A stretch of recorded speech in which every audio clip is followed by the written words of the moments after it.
आज मैं आपके साथ बहुत ही मज़ेदार, हेल्दी और क्रिस्पी चिकन वेजिटेबल पकौड़ों की रेसिपी शेयर करने जा रही हूँ। रमज़ान स्पेशल रेसिपी है, इसके अलावा भी आप जब चाहे मर्ज़ी इसको बना सकते हैं। आम तौर से पकौड़ों को इतना हेल्दी नहीं कहा जाता, लेकिन रमज़ान में इस तरह की रेसिपीज़ बनती हैं और बच्चों बड़ों सबको पसंद होती हैं। 1 कप बेसन के साथ बहुत सारी वेजिटेबल्स के साथ, चिकन के साथ मैंने ये पकौड़े बनाने की कोशिश की है। बहुत ही हेल्दी और सिंपल तरीके से बताने की आपको कोशिश की है। इस तरह के पकोड़े अगर आप बनाएंगे, एक तो जो लोग हेल्थ कॉन्शियस हैं उनके लिए भी बहुत अच्छे हैं और बच्चों बड़ों सब के लिए बहुत अच्छे हैं। मैंने सिर्फ 1 कप बेसन इसमें यूज़ किया है, बहुत सारी वेजिटेबल यूज़ की हैं, चिकन यूज़ किया है और बहुत ही मज़ेदार और हेल्दी पकोड़े जो है मेरे रेडी हुए थे। और मैं इनको बना रही हूँ जी सरसों के तेल में। ऑलरेडी आप नॉर्मल सरसों तेल को कुकिंग ऑयल में कैसे चेंज कर सकते हैं इसकी रेसिपी दे चुकी हूँ मैं अपने चैनल पे। और आप देख सकते हैं बहुत ही ऊपर से क्रिस्पी, अंदर से मॉइस्ट। और जो मैंने चिकन इसमें ऐड किया था वो भी बहुत ही ज़बरदस्त तरीके से टेंडर हुआ है और बिल्कुल भी फालतू ऑयल आपको इन पकौड़ों में नज़र नहीं आएगा। तो स्टार्ट करते हैं अपनी रेसिपी, बहुत ही हेल्दी, बहुत ही मज़ेदार चिकन वेजिटेबल पकौड़ों की रेसिपी। इसमें आप अपनी मर्ज़ी से जो मर्ज़ी वेजिटेबल ऐड कर सकते हैं।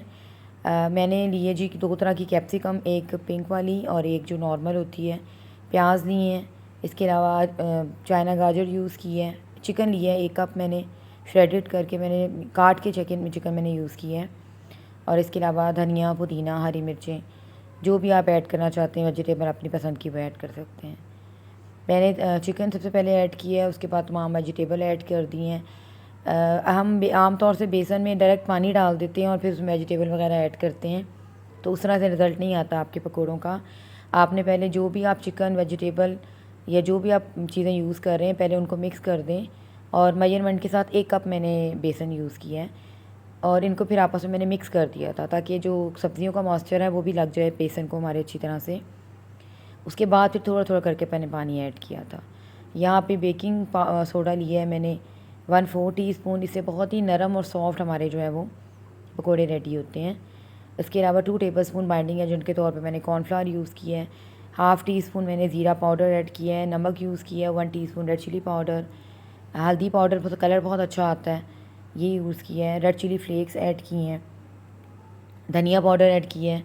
मतलब अपनी मर्ज़ी से आप जो मर्ज़ी स्पाइसेस जितनी मर्ज़ी डाल सकते हैं।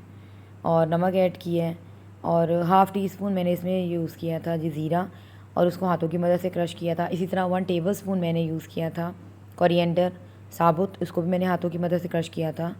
अजवाइन बहुत लाजमी है, ये आपने लाजमी डालनी है। आपके पकौड़ों में एक तो पकौड़ों को एक हाजमा देती है और बहुत ज़रूरी इंग्रेडिएंट है अजवाइन और ज़ीरा, ये दोनों आपने डालना है।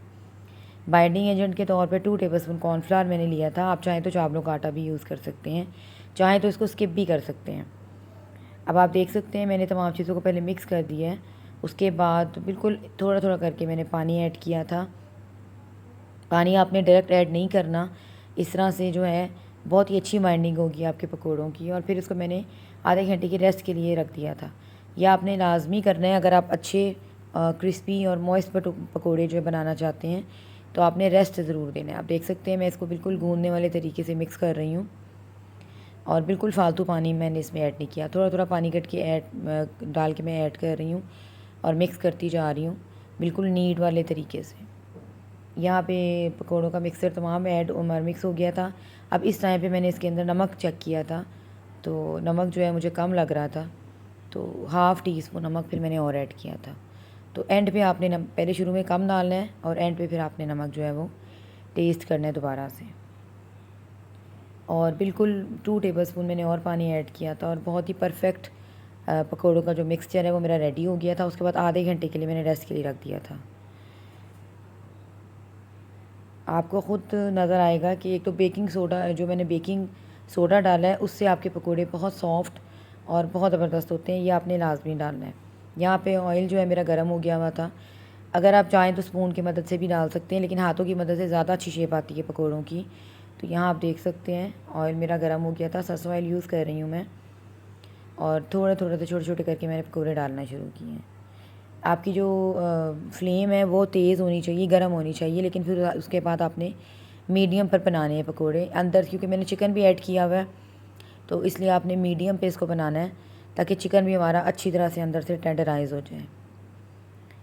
बहुत ज़्यादा तेज़ आंच पे आपने पकोड़े फ्राई नहीं करने। ये छोटी छोटी टिप्स होती हैं जिसको आपने फॉलो करना है। आपके पकोड़े बहुत ही परफेक्ट बनेंगे, बाज़ार से कहीं अच्छे और हेल्दी बनेंगे। यहाँ आप इसकी लुक देख सकते हैं कितने ज़बरदस्त, ऊपर से क्रिस्पी और अंदर से बहुत ही ज़्यादा पके हुए और नरम बने थे। और चिकन जो था वो भी बहुत अच्छे से टेंडर हो गया था जो मैंने ऐड किया था। तो यहाँ पे पकोड़े हमारे रेडी हैं सर्व करने के लिए। उम्मीद करती हूँ मेरी आज की ये सिंपल सी, बहुत ही मज़ेदार सी, हेल्दी सी चिकन वेजिटेबल पकोड़ा की रेसिपी आपको पसंद आएगी। इसे बनाइएगा, रिज़ल्ट मेरे साथ शेयर कीजिएगा। नेक्स्ट वीडियो तक के लिए अल्लाह हाफ़िज़।